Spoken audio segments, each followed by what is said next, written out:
For a third day in a row, the Zags lost somebody to the transfer portal, with Michael Ajayi joining Dusty Stromer and Jun-Suk Yo. Is it cause for concern in Spokane?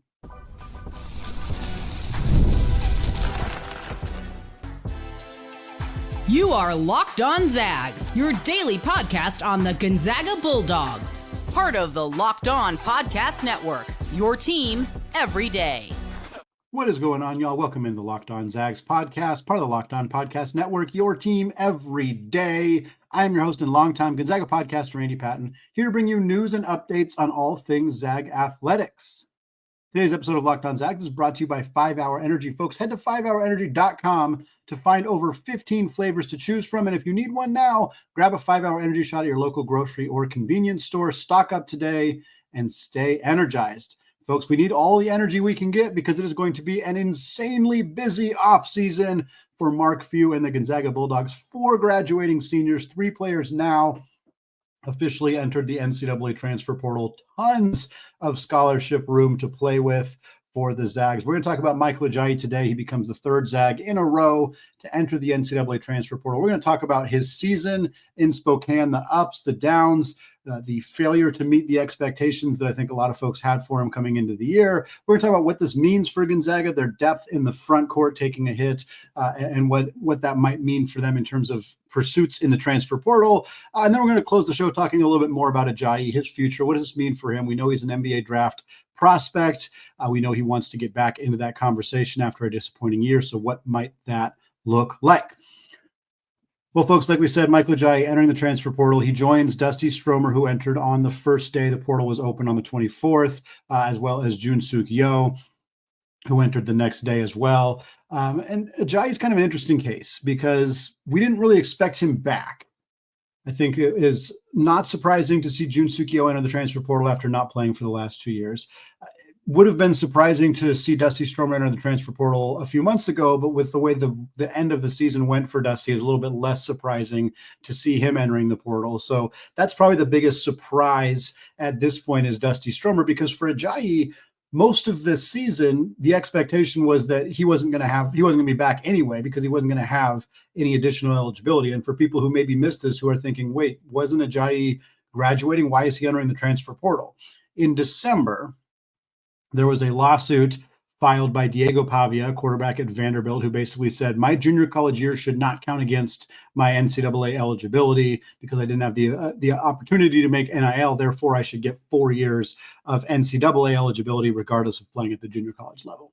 That lawsuit has not been settled. The rule has not been changed. But what the NCAA did do is any players who are currently in college, who are in the midst of their final season of eligibility in whatever sport, were going to all be granted an additional year of eligibility if part of their previous eligibility had been used at the junior college level.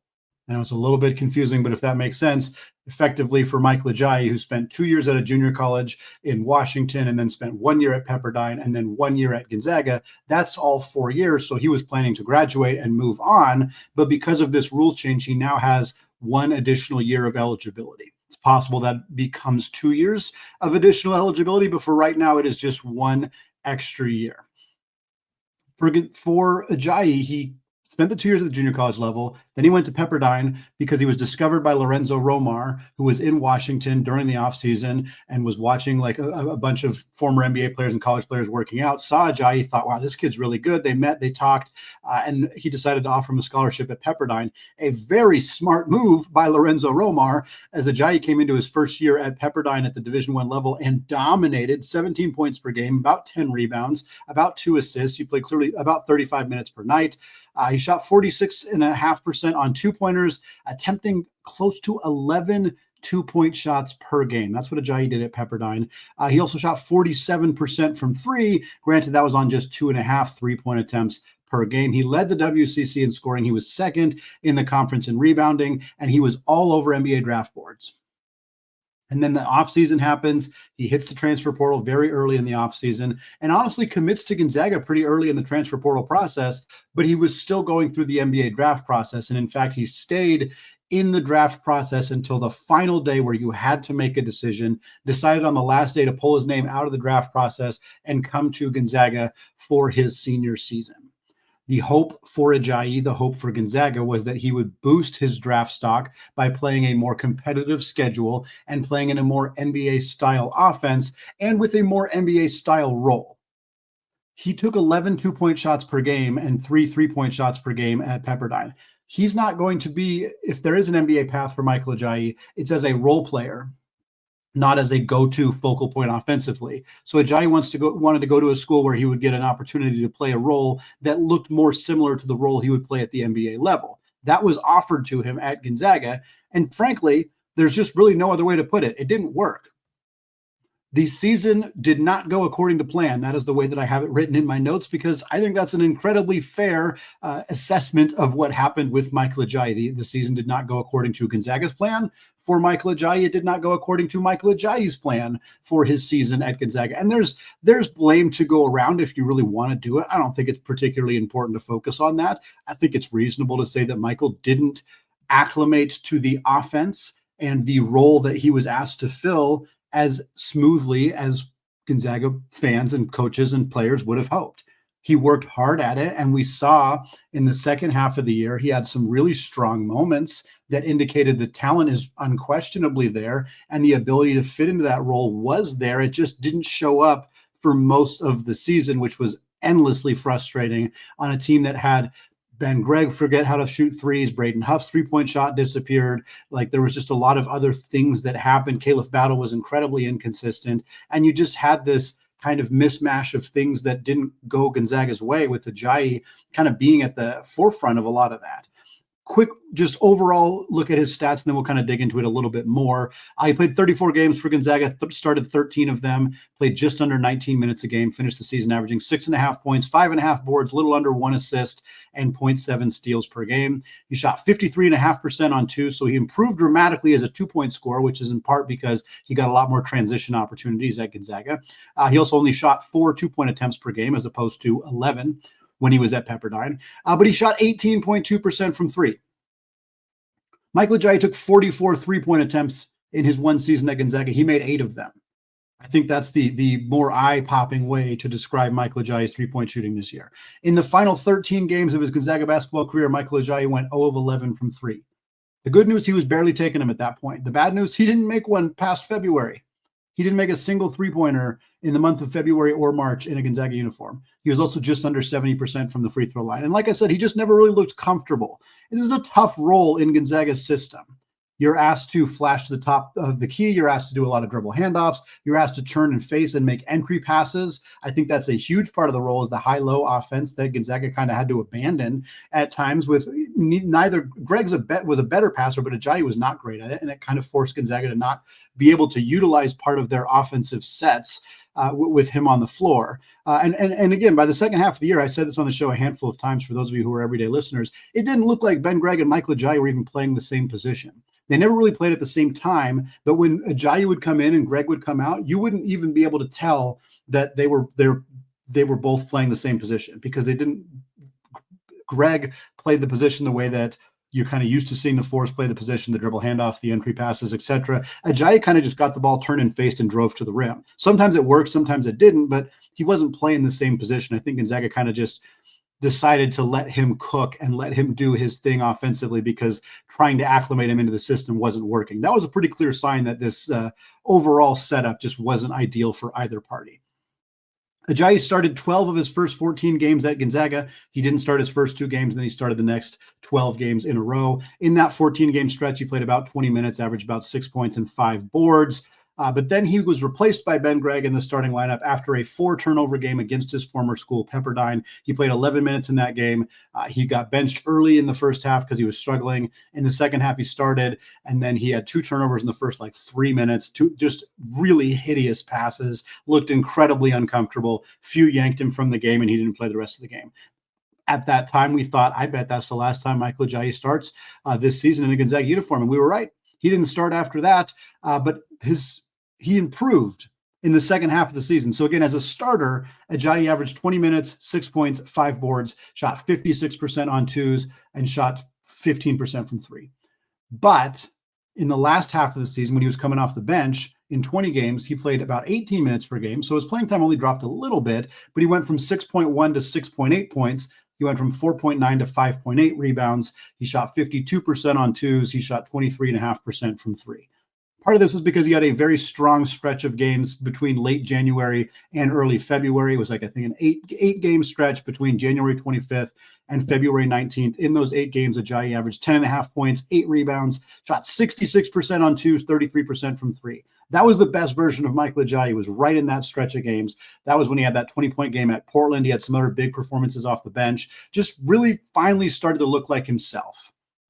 And then he had a couple more lull games. And then Gonzaga made the starting lineup change. They added Braden Huff to the starting lineup in place of Ben Gregg, had Ben coming off the bench. And while the conversation at the time was more about what this means for Braden Huff and Graham Ike and why they're doing it, and a little bit about Ben Gregg, it also completely derailed Michael Ajayi. It was only 3-game sample, but in those 3 games, Ajayi played 30 total minutes, so about 10 minutes per game. He scored 6 points, 2 points per game. He had, I think, 9 rebounds. So he had 6 points, 9 rebounds. He was 2 of 5 on twos, 0 of 1 from three, and that was it. In the final 3 games of the season, Michael Ajayi, I think he played just 6 minutes against Houston in Gonzaga's final game of the year. He played 15 minutes in the Georgia game. He just didn't play very much towards the end of the year as Gonzaga kind of, again, moved towards this starting lineup with Ike and Huff, which is maybe what they're kind of IDing as their starting lineup for next season. And it kind of made it feel like Ajayi was already sort of pushed out the door. So we're not stunned to see him enter the transfer portal, but it still costs Gonzaga a valuable spot, a player who would have been in the rotation next year. Maybe his role would have been similar. Maybe he didn't want that. I think that's understandable. But at the end of the day, Gonzaga now has another roster spot to fill. And we're going to talk about what that means for this program coming up here in just a second. But first, folks, we're all about the numbers here on Locked On Zags, and the Nissan Armada Pro 4X, the numbers they have, they're on an MVP level. With the ability to tow up to 8,500 pounds, it can quite literally carry the entire team plus the gear wherever you need to go. And it's powered by a twin-turbo V6 engine, delivering the strength and performance to handle highways, back roads, and everything in between. And with room for up to 8 people, the Armada Pro 4X is built for big crews, big adventures, and even bigger memories. So whether you're exploring off-road trails or rolling up to the arena, the Armada Pro 4X brings power, versatility, and style wherever you go. So take your adventures to new heights in the all-new Nissan Armada Pro 4X. Learn more at nissanusa.com. All right, folks, segment 2, still Andy Patton, still Locked On Zags podcast, still talking about the departure of Gonzaga senior forward Michael Ajayi, who's entered the transfer portal after 1 season in Spokane. We talked about his stats, his performance last year, his start to the season, a strong part in the middle of the year, finishing without playing a whole lot down the stretch after Gonzaga changed their starting lineup. And what I want to talk about now is what this means for Gonzaga. And then we'll close out the show talking more about what this means for Michael specifically, his future, his goals, etc. But I already said it, but I'll say it again. Michael Ajayi never really fit Gonzaga's system. And that's not really his fault necessarily. I think, obviously you'd love to see a guy who shot 47% 1 year from three not shoot 30% worse like he did as 18%. But there was just some comfort issues in that system that didn't really seem to work. I think some of it is the expectation that Ajayi would more quickly acclimate to the system than he did. Perhaps some of it is on the coaching staff for expecting him to fill a role that maybe he wasn't equipped to do. But regardless, it didn't work. And I think the ultimate important part of this is that one or both sides likely felt like this wasn't going to work next year either.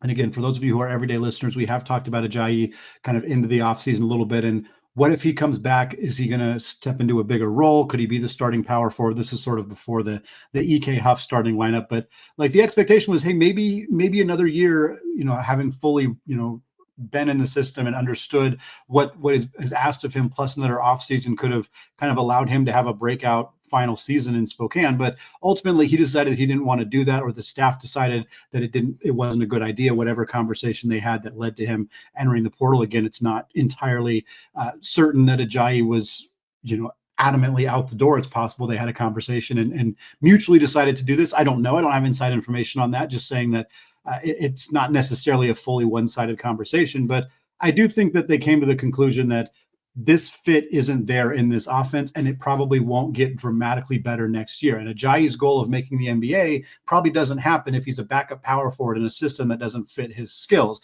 And for Gonzaga, you have now just a plethora of scholarships to play with. You have all sorts of room, and you're going to want to find somebody who fits the role that you need a little bit better than Ajayi did. And I think again, every day brings, so far, every single day is about a new player in the transfer portal. I think we're probably at about the end here for Gonzaga. We'll see if I'm eating my words on that or not. But my guess is that Gonzaga is planning to move forward with Braden Huff and Graham Ike at the starting center and power forward positions. We do not know if either of them could, in theory, enter the transfer portal. Graham could opt to move on to a professional career at this point, having been in college for a long time. But I think the expectation is that that's your starting 5 and 4 next year. Ismaila Diani will, of course, be in the mix at backup center. He's going to play more next year. He has now a year of development underneath his belt. We saw glimpses of the very excellent player that he is capable of being in a Gonzaga uniform. We also saw the immense rawness that he still possesses with picking up fouls almost immediately when coming into games. So there's still some rawness there, but I think the expectation is that he could fill a bigger role for Gonzaga next year. But they still need more. If Ike, Huff, and Diani are all back, that's a really good rotation of bigs, mostly at the center position. You need 4s. You probably need 2 players who are capable of playing in the front court. One who's actually going to give you real minutes. One who maybe is more of a developmental piece. Basically, you need to replace Greg / Ajayi, and you need to replace Diani because Diani kind of moves into one of those bigger roles. So then you need like an 10th, 11th guy who's not in the rotation, but who's a depth option for you. So I think that Ajayi's departure just kind of means that you have one more spot to fill in the front court. I know that sounds obvious, but it's not just it's like a real role that Ajayi would have filled. Whereas with Yo, it's like he wasn't actually going to fill a specific role. And Diani had kind of potentially stepped into some of the Ben Gregg role. But now it's like you need you got some room. You got some playing time that needs to be filled. Jalen Warley is 6'7". He's long, he's rangy, but he is very distinctly a 2 or a 3. He is not a power forward. I do not believe Gonzaga has any intention of using Jalen Warley at the 4. I could be wrong, and if I'm wrong, great. I think that that's something that could work. And right now, I doubt the staff has a full concrete plan because it depends how the transfer portal season goes. If they manage to land multiple guards, maybe they do shift Warley up to the 4 and let him play there. If not, they go get some 4s, they get some depth in the front court, then Warley is going to play the 2 or the 3. But he is somebody to keep an eye on in terms of having the potential to fill multiple roles for this team. But Gonzaga's got 8 scholarships that are in use right now. Again, the scholarship count increased from 13 to 15 for this year. So Gonzaga's got 7 scholarships to play with. Their current scholarships are Ike, Huff, Warley, Innocente, Smith, Diani, Venters, and Davis Fogel. So plenty of room for Gonzaga to add some players. And again, the Zags have already been connected to some bigs. We know that they were in contact with Owen Freeman, who's a big man who went from Iowa to Creighton, committed to Greg McDermott's program. He would have been a really, really great get, averaged like 17 points a game as a sophomore in the Big Ten for Iowa last year. Not in the cards for the Zags. As I said, he went to Creighton, but the fact that they were in those conversations is certainly a compelling sign. Because I suspect Ike and Huff will start next year, I'm curious if Gonzaga will continue to go after guys like Owen Freeman, who would very obviously be starters in this system. I think right now, while they're maybe still waiting to see if Huff or Ike are going to change their minds, they're going to go after the biggest names that they can because you need to have your name in every conversation possible when trying to make your roster better. But if ultimately it's settled that Ike and Huff are coming back, I think you see them go after more depth options, developmental pieces. I think they'll try to go after the bigger names, but it's a tougher sell to land a big name player in the portal without guaranteed playing time or without a guaranteed spot in the starting lineup. So as much fun as like Michael Ajayi from Oregon State would be, man, I would love that kid in a Gonzaga uniform. I think it's pretty unlikely unless one of Ike or Huff leaves and Gonzaga is able to promise him a starting spot. Same with somebody like Bryce Hopkins from Providence, who I think is going to end up staying in the Big East somewhere. But maybe it ends up being somebody like, and again, I'll just use a few examples of names that people might know. There's tons of players like this, but like Austin Rapp was a freshman at the University of Portland this last year, made like 95 threes last year, was one of the most prolific three-point shooters among all freshmen in college basketball as a 6'10" Australian big man for the Pilots. Again, I don't know if you go get him specifically, but like he would be great filling a 15, 20-minute per game role for Gonzaga. Maybe it's Obi Agbim from Wyoming, who's from Aurora, Colorado, the same hometown as Graham Ike, who played at Wyoming, the same school as Graham Ike. Like there are plenty of other options out there, plenty of other options. Two who come to mind as well that we'll talk about in future episodes, I'm sure, Jacob Kofi and Blake Buchanan, both coming from the University of Virginia, both bigs. Now, Kofi in particular is probably going to want to play a lot. I think you could still find a way to get him significant minutes, even with Ike and Huff in the mix. But he's an incredibly talented player from Eastside Catholic High School in the Seattle area who wanted to go to Gonzaga. He wanted to visit Gonzaga. They did not offer him a scholarship. He went to Virginia instead, had a really good freshman season. Now he's in the portal. Blake Buchanan is the guy that Gonzaga was interested in coming out of high school. He's from Coeur d'Alene, so perhaps he'll want to return home. He's in the transfer portal as well. So there's plenty of options. There's plenty of options. The portal is still open till April 22nd. So there's going to be even more options going forward. But for Gonzaga, they lost a player who was going to play next year. Jun Sukio wasn't going to play next year. Dusty probably was going to play next year, but he saw the writing on the wall in terms of not having the role that he wanted. And so now he's in the portal. But Ajayi, the role was there. It was a similar role, and I can understand why he wanted more, and we will talk about that to close out the show. But that role is now gone. Gonzaga now has minutes to go around and a lot of scholarships to fill. So it's going to be very, very fun, interesting, stressful to kind of follow how this goes for Gonzaga as they look to fill literally half of a college basketball roster over the next couple of months in the transfer portal. But now I want to talk about what this means for Ajayi, because this is a guy who really wants to put himself back in the NBA draft conversation. Perhaps there are some schools out there that could give him a role that maybe better suits his skill set and allows him to play at a level that does put him back in that conversation. We're going to talk about what that might look like for Michael coming up here in just a second. But first, folks, between March Madness and daylight savings times, it feels like if we're feeling that lost hour of sleep, that lost hours of sleep, in my case, 5-Hour Energy, they have your back. The extra sunshine may mean more time for fun, but sometimes you just need a little boost to power through. And whether you're staying up late, watching every NCAA tournament game like yours truly, maybe you're squeezing in an extra round of golf after work, or you're just trying to keep up with your busy day, 5-Hour Energy gives you that quick, refreshing pick-me-up whenever you need it. Like I said, myself, my co-host, Isaac Shade, Locked On College Basketball, we've been staying up super late, covering the NCAA tournament, recording all our shows well after midnight. And I tell you what, 5-Hour Energy is the jolt that I need to help keep me going the next day. Whether I'm at a game, whether I'm traveling, 5-Hour Energy is easy to grab and helps keep me feeling refreshed. Head to 5hourenergy.com to find over 15 flavors to choose from, including watermelon, blue raspberry, and peach mango. You can even build your own 12 or 24 pack delivered right to your door. And if you need one now, grab a 5-Hour Energy shot at your local grocery or convenience store. They're literally everywhere. Stock up today and stay energized. All right, folks, segment 3, still Andy Patton, still Locked On Zags podcast. And we're still talking Michael Ajayi, who's entered the transfer portal on Thursday, becoming the third Zag to enter the portal following Dusty Stromer and Jun Suk-yo. We talked about Ajayi's stats, his performance for Gonzaga in his lone season, how he ended up in Spokane with his season at Pepperdine before that. And then we talked about kind of what this means for Gonzaga, who they might pursue in the portal, what it might mean for their starting lineup next year. And now I want to talk about what this means for Michael Ajayi.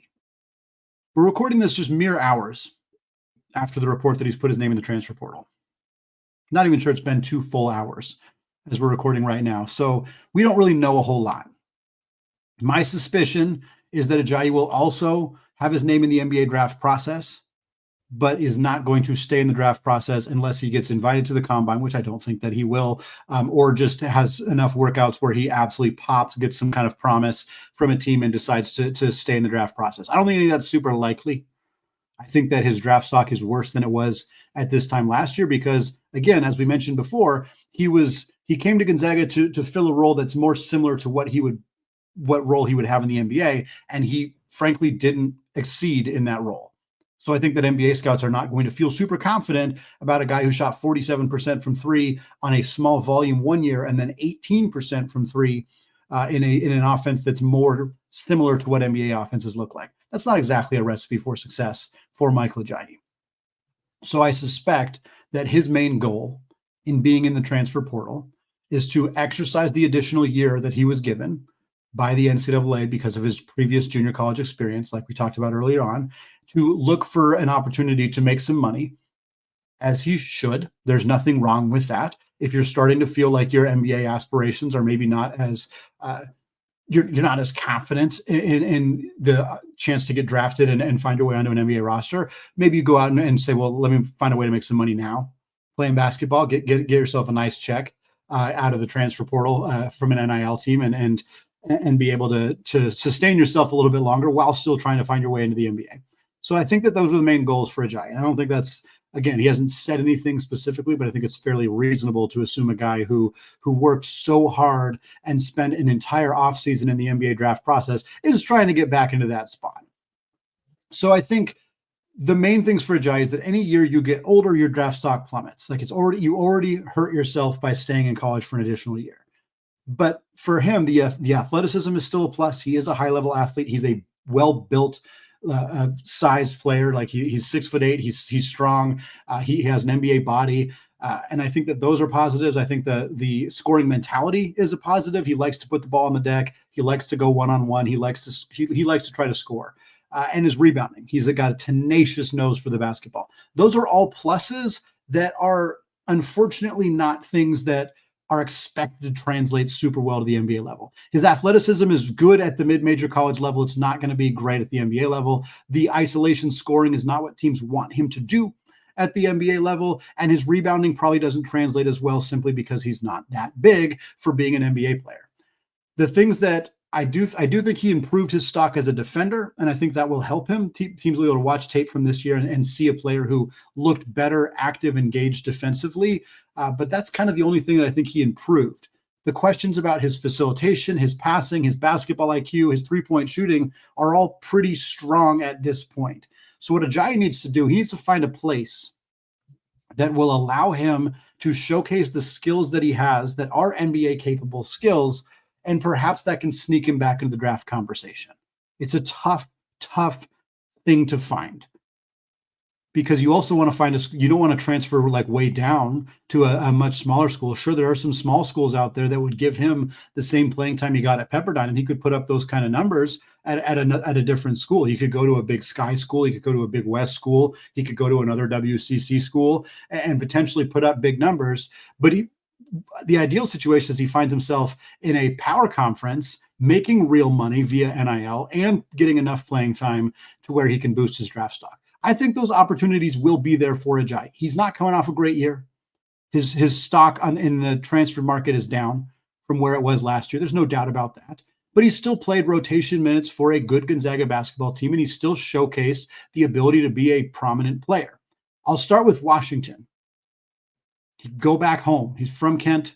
Like he's from the backyard of Seattle, the backyard of the University of Washington. They're losing Great Osibor, who's out of eligibility at the end of this year. They're starting power forward. They're losing Will Braden back, their backup center. He's out of eligibility. Danny Sprinkle's team's going to need some front court depth.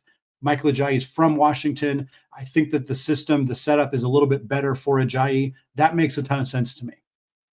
Do I think that Washington promises Michael Ajayi 3 days into the transfer portal that he's going to be their starting power forward and play 25 minutes a game? No, I don't. And if he's dead set on finding a role where he's going to play a bunch of minutes, you probably don't go to Washington because there's a chance that you end up getting buried on that depth chart and you don't play big minutes there. And if that's the case, then your NBA draft stock is just completely in the tube at that point.